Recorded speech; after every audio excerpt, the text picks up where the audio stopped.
Hello everyone, welcome back to my YouTube channel.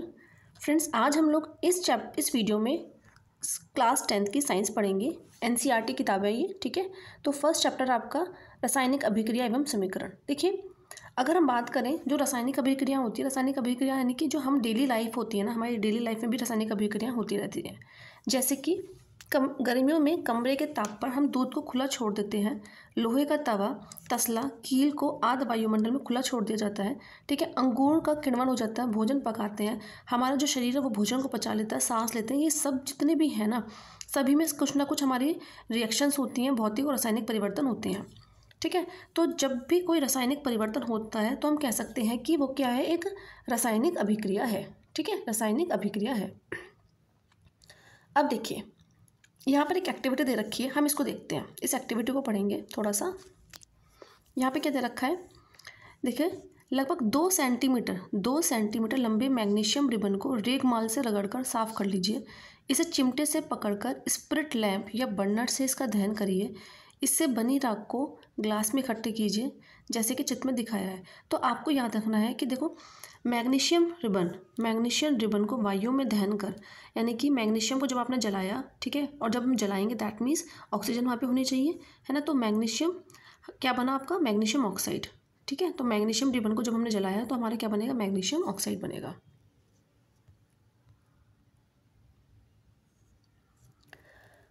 अब यहाँ पे क्या लिखा है, आपने देखा होगा कि चमकदार श्वेत लौ के साथ मैग्नीशियम रिबन का दहन होता है, ठीक है।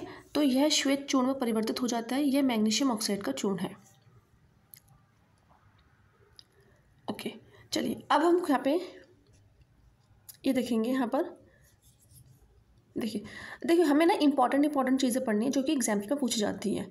तो यहाँ से हमें एक पता चलेगा कि मैग्नीशियम को जब ऑक्सीजन के प्रेजेंट में हम जलाएंगे तो हमारा क्या बनेगा, मैग्नीशियम ऑक्साइड बनेगा, ठीक है। और आपको पता है कि जो रिएक्शन होती है, रिएक्शन के जो लेफ्ट हैंड साइड पे होते हैं उसे हम बोलते हैं अभिकारक यानी कि रिएक्टेंट, और जो राइट हैंड साइड पे होते हैं उन्हें हम बोलते हैं प्रोडक्ट यानी कि उत्पाद, ठीक है।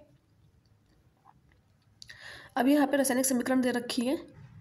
तो जैसे जिंक है, जिंक को जब हम H2SO4 के साथ रिएक्शन करेगा तो क्या बनेगा, Zn, ठीक है, Zn प्लस H2SO4 है ना।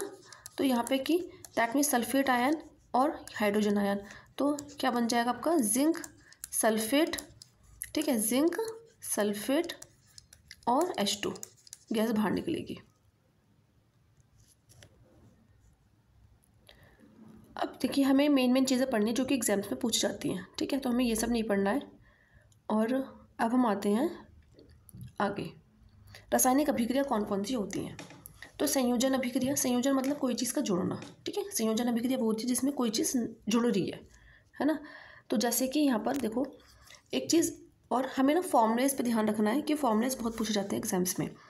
तो कैल्शियम ऑक्साइड जल के साथ तीव्रता से, देखो कैल्शियम ऑक्साइड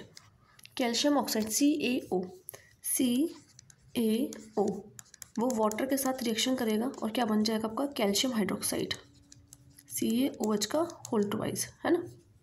अब बात आती है, एग्जाम में क्वेश्चन आता है, बिना बुझा हुआ चूना किसे बोलते हैं, कैल्शियम ऑक्साइड को, ठीक है। और बच्चे इसमें ना बहुत ज़्यादा कंफ्यूज हो जाते हैं। देखिए, बिना बुझा हुआ चूना कैल्शियम ऑक्साइड, और बुझा हुआ चूना होता है कैल्शियम हाइड्रोक्साइड, ठीक है। अब एक चीज़ और, अब यहाँ पर कैल्शियम हाइड्रोक्साइड देखो, जब यहाँ पे यह ऊपर की अभिक्रिया में निर्मित बुझे हुए चूने के विलयन का उपयोग दीवारों की सफेदी करने के लिए किया जाता है। कैल्शियम हाइड्रोक्साइड जो होता है वायु में उपस्थित कार्बन डाइऑक्साइड के साथ धीमी गति से क्रिया करके दीवारों पर कैल्शियम कार्बोनेट की पतली परत बना देता है। सफेदी करने के 2-3 दिन बाद कैल्शियम कार्बोनेट का निर्माण होता है और इसे दीवारों पर चमक आ जाती है, ठीक है। और संगमरमर का भी जो सूत्र होता है वो क्या होता है, कैल्शियम कार्बोनेट। तो दैट मीन्स यानी कि पहले कैल्शियम ऑक्साइड ने वाटर से रिएक्शन करी और क्या बन गया आपका, कैल्शियम हाइड्रोक्साइड, ठीक है। अब उसके बाद यहाँ पर ये कैल्शियम हाइड्रोक्साइड बन गया, ठीक है। अब कैल्शियम हाइड्रोक्साइड किससे रिएक्शन करेगा, कार्बन डाइऑक्साइड के साथ, ठीक है, कार्बन डाइऑक्साइड के साथ रिएक्शन करेगा और क्या बना देगा आपका, कैल्शियम कार्बोनेट बना देगा, ठीक है। तो दैट मीन्स बिना बुझा हुआ चूना कैल्शियम ऑक्साइड, बुझा हुआ चूना कैल्शियम हाइड्रोक्साइड, ठीक है। तो ये हमें ध्यान रखना है।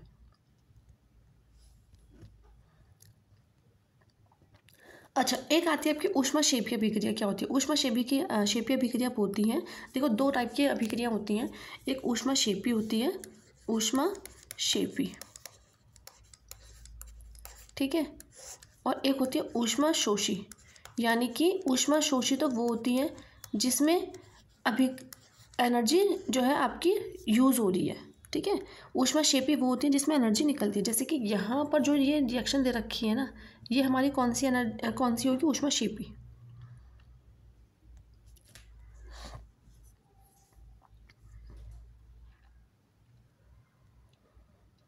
अब देखिए यहाँ पर जब हम फेरस सल्फेट को जब हम गर्म करते हैं, ठीक है, फेरस सल्फेट को जब हम गर्म करते हैं तब क्या होता है, तो यहाँ पे हम ऊष्मा गर्म कर रहे हैं, दैट मीन्स हम यानी कि ऊष्मा को हम यूज़ कर रहे हैं, है ना, तो ये ऊष्मा शोषी अभिक्रिया होगी।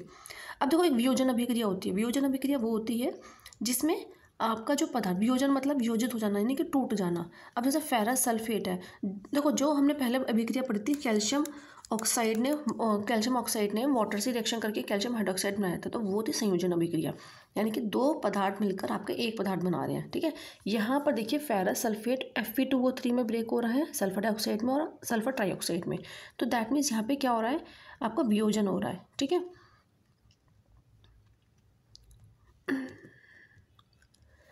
ऐसे ही यहाँ पर ये कैल्शियम कार्बोनेट है, जब कैल्शियम कार्बोनेट को हम गर्म करते हैं तो बिना बुझा हुआ चूना और कार्बन डाइऑक्साइड में ये कन्वर्ट हो जाएगा, ठीक है।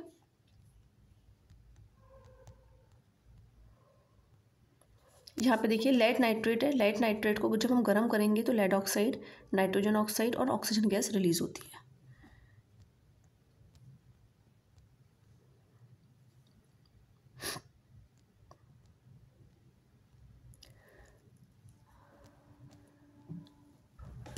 अब देखिए यहाँ पर हम देखते हैं ये वाला, ये एक एक्टिविटी है, ठीक है। विस्थापन अभिक्रिया क्या होती है, देखिए यहाँ पर एक परख नली ले रखी है, इसमें हमने क्या करा, कॉपर सल्फेट का सॉल्यूशन ले रखा, कॉपर सल्फेट का सॉल्यूशन लिया और लोहे की कील ले रखी है और हमने धागे से हमने इसे लटका रखी है, ठीक है। एक कील हमने कॉपर सल्फेट के सॉल्यूशन में रखी है और एक कील हमने बाहर रख रखी है। तो जब हम कॉपर सल्फेट के सॉल्यूशन में कीलों को डालते हैं, बाद में हम देखेंगे कि जो कॉपर सल्फेट का जो कलर है ना, वो क्या हो गया, आपका ब्लू कलर का हो गया, ठीक है। देखो यहाँ पर एक्टिविटी दे रखी है, 2 किलो को धागे से बांधकर सावधानी पूर्वक परख नली के कॉपर सल्फेट के विलयन में लगभग 20 मिनट तक डुबो कर रखिए। 20 मिनट पश्चात दोनों किलो को कॉपर सल्फेट के विलयन से बाहर निकाल लीजिए, ठीक है। अब हम क्या करेंगे, ए तथा परख नली बी में कॉपर सल्फेट के विलयन के नीले रंग की तीव्रता की तुलना कीजिए। कॉपर सल्फेट के विलयन में डूबी किलो के रंग की तुलना भारी रखी कील से की जाए। अब देखो यहाँ पर हमने कंपेयर कर रखा है, कॉपर सल्फेट के विलयन से बाहर निकाली गई लोहे की कील है और लोहे की कील ये नॉर्मल है, ठीक है। मतलब इस वाली कील को तो हमने कॉपर सल्फेट के सॉल्यूशन में डुबो के रख रखा था, तो हमने देखा कि लोहे की कील का रंग भूरा क्यों हो गया था, तो कॉपर सल्फेट के विलयन का नीला रंग मलिन क्यों पड़ गया। होता क्या है, जब आयरन है भाई, लोहे की कील है ना, तो यानी कि आयरन कॉपर सल्फेट से रिएक्शन करके क्या बनता है, फेरस सल्फेट बनाता है, ठीक है, और कॉपर को बाहर निकाल देता है। एक्चुअली होता क्या है देखिए, एक ECS होती है, विद्युत रासायनिक श्रेणी। विद्युत रासायनिक श्रेणी के अंदर क्या होता है, हर एक एलिमेंट का अपनी अपनी एक पोजीशन दे रखी है, ठीक है। हर एक एलिमेंट की अपनी एक पोजीशन है, तो जो जितना ज़्यादा ऊपर होगा वो उतना ज़्यादा स्ट्रांग होगा, ठीक है। तो दैट मीन्स आयरन जो है, आयरन का जो प्लेस है वो कॉपर से ऊपर होता है, यानी कि आयरन स्ट्रॉन्ग है कॉपर से, तो आयरन क्या करेगा, कॉपर से बने जितने भी यौगिक होंगे ना, कॉपर से बने यौगिक में से मतलब कॉपर को वो स्थापित कर देगा, ठीक है। लेकिन अगर हम ये सोचें कि कॉपर फेरस सल्फेट में से क्या आयरन को विस्थापित कर देगा, नहीं, क्योंकि कॉपर जो है वो आयरन से वीक है, ठीक है। तो इस वजह से अब देखो यहाँ पर आयरन जो है कॉपर सल्फेट में से फेरस सल्फेट कॉपर को विस्थापित कर दिया और क्या बन गया, फेरस सल्फेट बन गया। इस अभिक्रिया में लोहे ने दूसरे तत्व कॉपर को कॉपर सल्फेट के विलयन से विस्थापित कर दिया है। इस अभिक्रिया को हम क्या बोलते हैं, विस्थापन अभिक्रिया कहते हैं, ठीक है। ऐसी कुछ अन्य एग्जाम्पल यहाँ पे, जिंक जो है कॉपर सल्फेट में से, यानी कि जिंक कॉपर सल्फेट से रिएक्शन करके जिंक सल्फेट बना देगा और कॉपर को रिलीज कर देगा, ठीक है।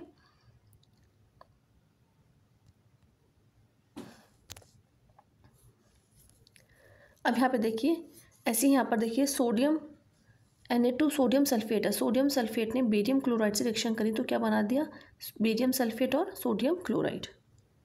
ठीक है, एक होती है उपचयन और अपचयन अभिक्रिया।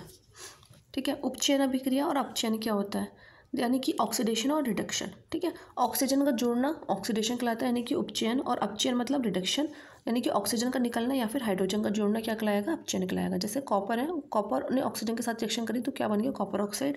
दैट मीन्स यहाँ पर ऑक्सीजन जुड़ रही है ना, तो ये उपचयन अभिक्रिया हो गई है। ठीक है, और यहाँ पर CuO+H2 यहाँ पर हाइड्रोजन जुड़ रहा है ना, तो ये क्या हो गई आपकी अपचयन अभिक्रिया। ठीक है, अब कुछ रिएक्शंस ऐसी होती हैं जिसके अंदर उपचयन और अपचयन दोनों होता है एक साथ। जैसे यहाँ पर देखो कॉपर ऑक्साइड किस में कन्वर्ट हो रहा है, कॉपर में, यानी कि कॉपर ऑक्साइड से जब कॉपर बन रहा है दैट मीन्स ऑक्सीजन निकल रही है ना, और हाइड्रोजन जुड़ रही है यहाँ पर, है ना, H2 से H2O हो गया।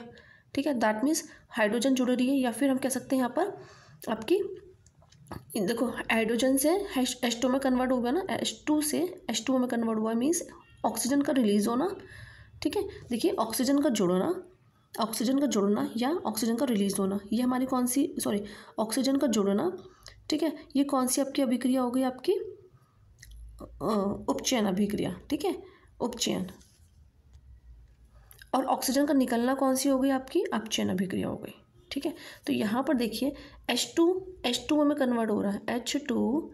ठीक है, हाइड्रोजन जो है आपकी, हाइड्रोजन जो है वो किस में कन्वर्ट हो रहा है, आपका H2O में कन्वर्ट हो रहा है। ठीक है, और कॉपर ऑक्साइड किस में कन्वर्ट हो रहा है, आपका कॉपर में कन्वर्ट हो रहा है। तो दैट मीन्स कॉपर ऑक्साइड से कॉपर बना, दैट मीन्स ऑक्सीजन निकल गई ना, ऑक्सीजन जोड़ी है ना यहाँ पे, ऑक्सीजन का निकलना हुआ है ना यहाँ पर, तो दैट मीन्स ये आपकी कौन सी हो गई, अपचयन अभिक्रिया हो गई। ठीक है, और हाइड्रोजन से आपका क्या बन रहा है, H2O बन रहा है, दैट मीन्स ये आपकी उपचयन अभिक्रिया हो गई।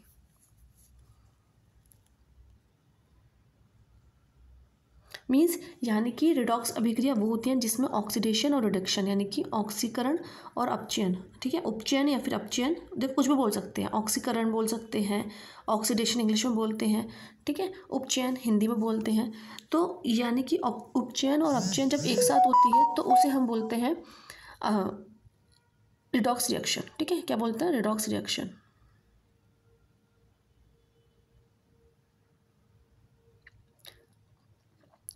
अब नेक्स्ट आपका संक्षारण क्या होता है। जैसे लोहे, आपने देखा होगा कि लोहे की बनी वस्तुएं चमकीली होती है लेकिन कुछ समय पश्चात उन पर लालिमा युक्त, ठीक है, परत चढ़ जाती है। इस प्रक्रिया को हम क्या बोलते हैं, लोहे पर जंग लगना कहते हैं। कुछ अन्य धातु में भी ऐसे ही परिवर्तन होता है। ठीक है, तो जब कोई धातु अपने आसपास अम्ल, आर्द्रता आदि के संपर्क में आती है तो तब ये संक्षारित होती हैं, और इस प्रक्रिया को हम क्या बोलते हैं, संक्षारण बोलते हैं। ठीक है, चांदी के ऊपर काली परत व तांबे के ऊपर हरी परत चढ़ना संक्षारण के अन्य उदाहरण है। संक्षारण के कारण ही कार के ढांचे, पुल, लोहे की रेलिंग, जहाज तथा धातु विशेषकर लोहे से बनी वस्तुओं की बहुत क्षति होती है। ठीक है, अब फिर है विकृत गंधिता क्या होती है।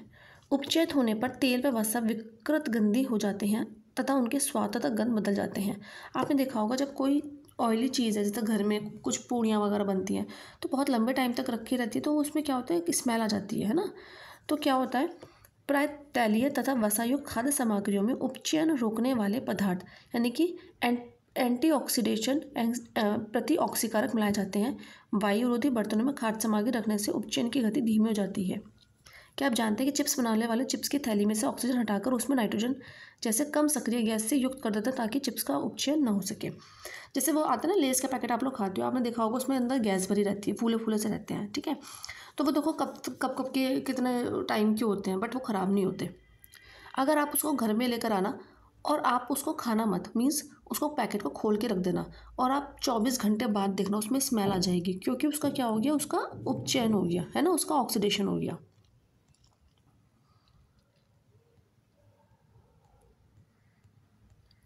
ठीक है, तो ये चैप्टर नंबर 1 था, ये हमने कंप्लीट कर लिया है, एक बार रिवाइज करा पूरा चैप्टर ये।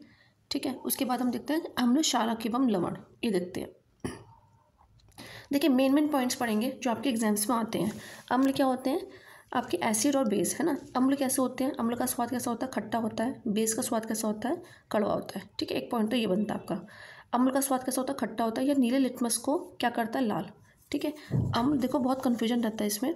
अम्ल जो होता है ना, अम्ल नीले को लाल में कन्वर्ट कर देता है, नीले को लाल में। और जो बेस होता है यानी कि क्षार, जो बेस होता है वो लाल को नीला करता है, लाल को नीला करता है, ठीक है। लाल को नीला करेगा, ठीक है। और स्वाद कैसा होता है, क्षार का, बेस का कड़वा होता है। अब क्या है, लिटमस एक प्राकृतिक सूचक होता है। इसी प्रकार हल्दी भी एक ऐसा ही सूचक है। क्या आपने कभी ध्यान दिया है कि श्वेत कपड़े पर लगे सब्जी के दाग पर जब क्षारीय प्रकृति वाले साबुन रगड़े जाता है तब उस धब्बे का रंग भूरा लाल हो जाता है ना। देखो आपने देखा होगा, जब हल्दी, कुछ सब आप खाना खा रहे हैं, आपके कपड़ों पे सब्जी वगैरह गिर जाती है, तो उसका जब वो आपकी मम्मी धोती हैं, ठीक है, कपड़े, तो साबुन जब उस पर लगाते हैं ना, तो क्या होता है, वो रेड पड़ जाता है वहाँ से। लेकिन उसके बाद जब हम सुखाते हैं फिर से वो पीला निशान हो जाता है ना। तो क्योंकि साबुन क्या है, आपका बेस होता है। जब लेकिन कपड़े को अत्यधिक जल से धोने के पश्चात फिर से पीले रंग का हो जाता है। अम्ल व क्षारक की जांच के लिए हम संश्लेषित सिंथेटिक सूचक जैसे मिथाइल ऑरेंज, ये इंपॉर्टेंट पॉइंट है, कौन कौन से, मिथाइल ऑरेंज और फिनोप्थलीन को भी हम उपयोग कर सकते हैं। तो ये क्या है, सूचक है, मिथाइल ऑरेंज और फिनोप्थलीन सूचक है, ठीक है। अब ये बड़ा इंपॉर्टेंट पॉइंट है, देखो लिटमस विलियन बैंगनी रंग का होता है। किस, कौन सा रंग का होता है, बैंगनी रंग का होता है, जो थैलोफाइटा समूह के लाइकेन पौधे से निकाला जाता है। बहुत ही इंपॉर्टेंट है ये। तो लिटमस पेपर किससे बनता है, ये थैलोफाइटा समूह के लीचेन पौधे से निकाला जाता है। प्राय इसे सूचक की तरह हम उपयोग करते हैं। लिटमस विलियन जब ना तो अम्लीय होता है ना ही क्षारीय, तब ये बैंगनी रंग का होता है, ठीक है। तो ये पॉइंट बहुत इंपॉर्टेंट है। अब यहाँ पे भी देखो, ये जो पूरा का पैराग्राफ है बहुत इंपॉर्टेंट, इसमें से काफ़ी सारे क्वेश्चंस बन जाते हैं। बहुत सारे प्राकृतिक पदार्थ जैसे लाल पत्ता गोभी, हल्दी, हाइड्रेंजिया, पेटूनिया एवं जेरेनियम जैसे कई फूलों की रंगीन पंखुड़ियाँ किसी विलयन में अम्ल एवं क्षारक की उपस्थिति को सूचित करते हैं। इन्हें हम अम्ल क्षारक सूचक या कभी कभी केवल सूचक कहते हैं। तो ये जो पूरा पॉइंट पैराग्राफ है ये बहुत ही इंपॉर्टेंट है, इसमें से हर एक लाइन से आपका क्वेश्चन बनता है, ठीक है। आगे देखते हैं।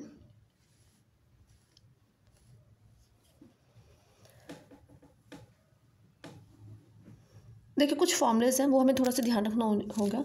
हाइड्रोक्लोरिक एसिड HCl होता है, sulphuric acid H2SO4, nitric acid HNO3। ये तीनों ही HCl और H2SO4 HNO3 ये कैसे हैं, आपके स्ट्रॉन्ग एसिड है, strong acid. Acetic acid weak acid है, वीक एसिड में आता है एसिटिक एसिड, है ना। Sodium hydroxide, calcium hydroxide, potassium hydroxide, ये सब हमारे क्या है, बेस है, ठीक। यानी कि बेस क्या होंगे, जिसके अंदर OH होंगे, और जिसके अंदर H आयन होते हैं वो हमारे क्या होते हैं, एसिड होते हैं।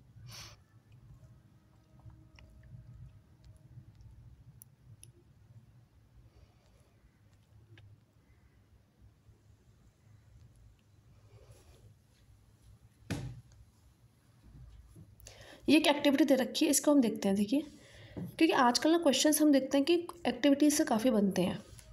देखिए, एक हमने टेस्ट ट्यूब लिया यहाँ पर, उसमें 5 ml डाइल्यूट HCl लिया और उसमें दानेदार हमने जिंक के टुकड़े डाले। यहाँ पर देखिए, ये एक टेस्ट ट्यूब ली है, यहाँ पर हमने तनु सल्फ्यूरिक एसिड लिया और उसमें हमने कुछ दानेदार जिंक के टुकड़े डाले।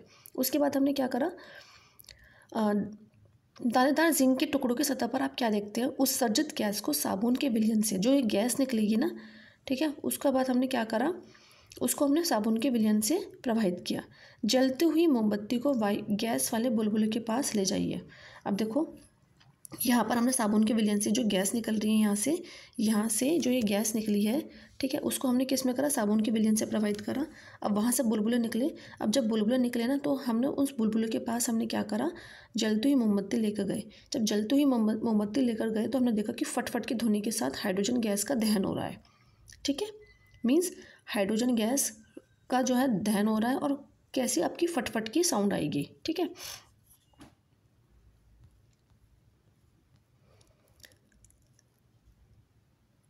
तो ध्यान दीजिए कि ऊपर दी गई अभिक्रियाओं में धातु जो है एसिड से हाइड्रोजन का विस्थापन कर रहा है। यहाँ पे क्या है, मेटल जो है एसिड से, देखो हमने जिंक ली थी ना, जिंक क्या है, मेटल है, और यहाँ पर हमने क्या लिया था, H2SO4 लिया था, यानी कि मेटल ने H2SO4 से रिएक्शन करी, तो हमने देखा कि हाइड्रोजन को क्या हो रहा है, हाइड्रोजन का विस्थापन हो रहा है। ठीक है, हाइड्रोजन गैस के निकलने से यह पता चलता है कि अम्ल के अवशिष्टों के साथ मिलकर धातु एक यौगिक बनाता है, जिससे हम क्या बोलते हैं, लवण कहते हैं। ठीक है, यानी अम्ल एसिड धातु के साथ रिएक्शन करके सॉल्ट बनाएगा और हाइड्रोजन गैस बाहर निकालेगा। दैट मीन्स अगर हम इस टाइप से भी ले सकते हैं यहाँ पर कि अगर हम सोडियम हाइड्रोक्साइड लें, ठीक है, सोडियम हाइड्रोक्साइड, देखो अब यहाँ पर दूसरी एक्टिविटी दे रखी है, ये दूसरी एक्टिविटी दे रखी है कि यहाँ पर हमने सोडियम हाइड्रोक्साइड लिया है और जिंक लिया है, तो क्या बनेगा आपका, सोडियम जिंकेट बनेगा और H2 गैस निकलती है।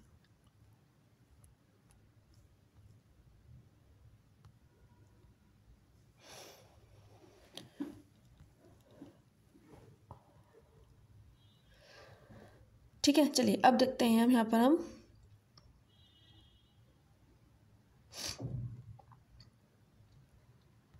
देखिए हमें वो पॉइंट पढ़ना है जो आपके एग्जाम से पूछे जाते हैं। ठीक है ना, तो वो पॉइंट्स पढ़ेंगे सारे के सारे हम।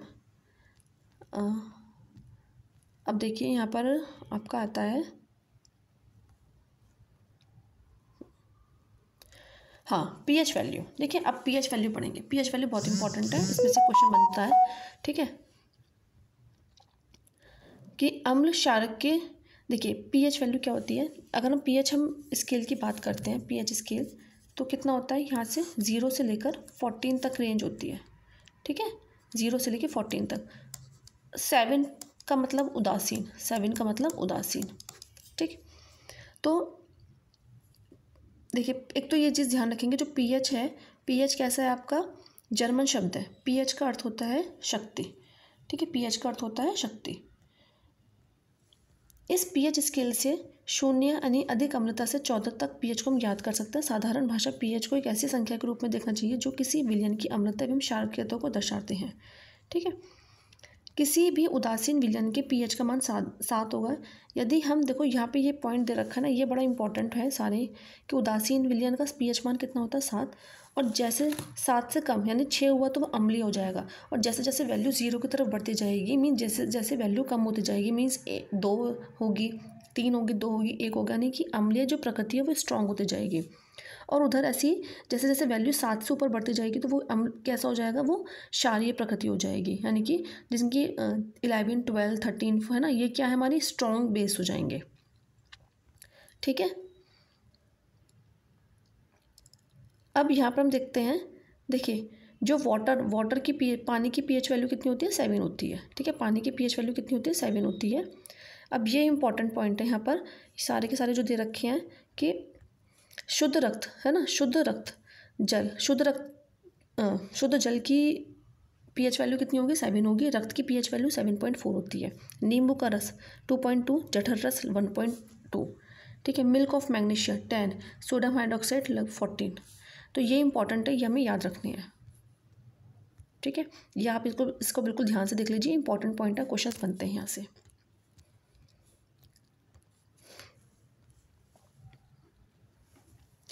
अब देखो जिसमें जितने ज़्यादा H आयन होंगे वो हमारे क्या होगा, उतना ही स्ट्रॉन्ग एसिड होगा, यानी प्रबल अम्ल कहलाएगा, और जिसमें जितने ज़्यादा OH आयन होंगे वो उतना ही हमारा स्ट्रॉन्ग बेस कहलाएगा।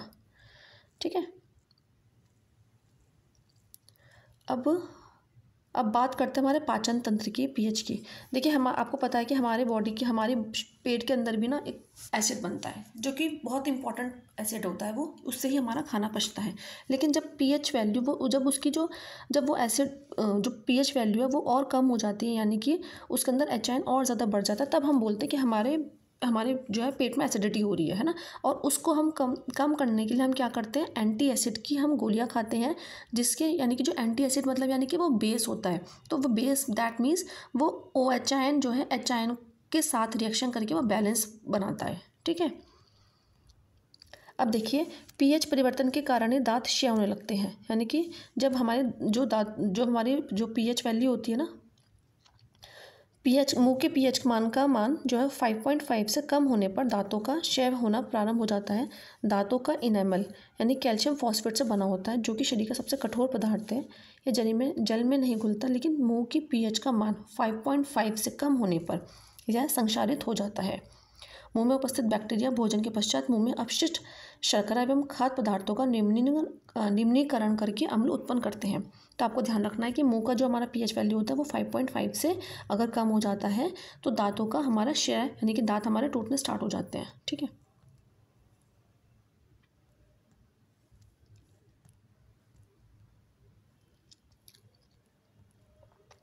अब ये इंपॉर्टेंट पॉइंट है बहुत ज़्यादा यहाँ पर कि जो देखिए सिरका क्या होता है, एसिटिक एसिड होता है ना। सिरके में सिरका को आप जानते ही हैं। वो तो संतरा में क्या होता है, सिट्रिक एसिड। जितने भी खट्टे फल होते हैं उसके अंदर सिट्रिक एसिड होता है। संतरा में, नींबू में क्या पाया जाता है, सिट्रिक एसिड पाया जाता है।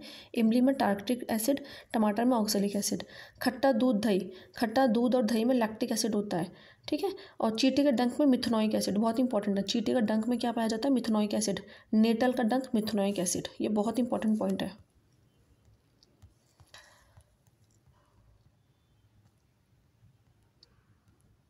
ठीक है, तो ये हमने 2 चैप्टर्स करे हैं आज एनसीईआरटी के, जिसमें से थोड़ा सा ये 2-3 पॉइंट्स और देखते हैं। देखिए, ये जो धोने का सोडा और धावन सोडा है ना, ये बड़ा इंपॉर्टेंट है। ये फॉर्मूलेस आ जाते हैं एग्जाम से, और देखते हैं एक बार। बेकिंग सोडा, देखिए बेकिंग सोडा का फॉर्मूला क्या होता है आपका, देखिए सोडियम हाइड्रोजन कार्बोनेट NaHCO3। ठीक है, फॉर्मूला पूछते हैं एग्जाम में। बेकिंग सोडे का formula NaHCO3, sodium by carbonate. ठीक है, CO3 यानी कि कार्बोनेट, H बीच में आ जाता है तो सब बाई, सोडियम बाई कार्बोनेट बोलेंगे। ठीक है, उसके बाद एक आपका आता है धोने का सोडा। ठीक है, धोने का सोडा बोलते हैं। ठीक है, धोने का सोडा धावन सोडा जिसे हम बोलते हैं, क्या सोडियम कार्बोनेट बोलेंगे। ये होता है आपका सोडियम कार्बोनेट।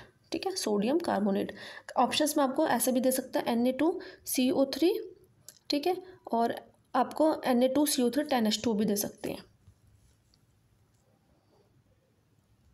इनके हम यूजेस देख लेते हैं एक बार। धोने के सोडे के उपयोग क्या क्या हैं आपके। सोडियम कार्बोनेट का उपयोग हम कांच साबुन में, कागज उद्योगों में करते हैं। ठीक है, इसका उपयोग बोरेक्स जैसे सोडियम यौगिक के उत्पादन में होता है। सोडियम कार्बोनेट का उपयोग घरों में साफ सफाई के लिए होता है।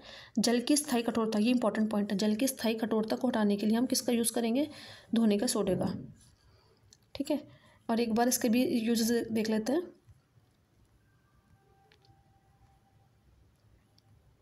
एक विरंजक चूर्ण देखते हैं। देखिए, विरंजक चूर्ण, ब्लीचिंग पाउडर क्या होता है, कैल्शियम, ये CaOCl2 है ना। ये इनके फॉर्मूलेस पूछ लेते हैं। विरंजक चूर्ण का उपयोग पता ही होगा कि वस्त्र उद्योग में सूती एवं लिनेन के विरंजन के लिए, कागज़ की फैक्ट्री में लकड़ी के मज्जे एवं लाउंड्री में साफ कपड़ों के विरंजन के लिए, यानी कि धोने के लिए है ना, और पीने वाले जल के जीवाणुओं से मुक्त करने के लिए रोगाणुनाशक के रूप में। तो ये आप देख लीजिएगा इनके उपयोग। ठीक है, बस फॉर्मूलेस पे ध्यान रखिए। बेकिंग सोडा क्या होता है आपका, बेकिंग सोडा का फॉर्मूला पूछते हैं। सोडियम हाइड्रोजन कार्बोनेट भी बोलते हैं उसको, सोडियम बाई कार्बोनेट भी बोलते हैं, NaHCO3। ठीक है, और जो धोने का सोडा होता है, धावन सोडा, वो होता है आपका सोडियम कार्बोनेट यानी कि Na2CO3 10H2O। ठीक, और ये इंपॉर्टेंट पॉइंट है, जल की स्थायी कठोरता को हटाने के लिए हम किसका यूज़ करते हैं, धावन सोडा का। प्लास्टर ऑफ पेरिस का फॉर्मूला क्या होता है, CaSO4 ½ H2O। ठीक है, कई बार आपके एग्जाम में ऐसे भी आ जाता है 2 CaSO4 कहने का मतलब ये है, जितना कैल्शियम सल्फेट होगा ना, ठीक है, जितना कैल्शियम सल्फेट होगा, जो वाटर होगा उससे मतलब H2O जो होगा ना, वो कैल्शियम सल्फेट से क्या होगा, कम होगा। ठीक है,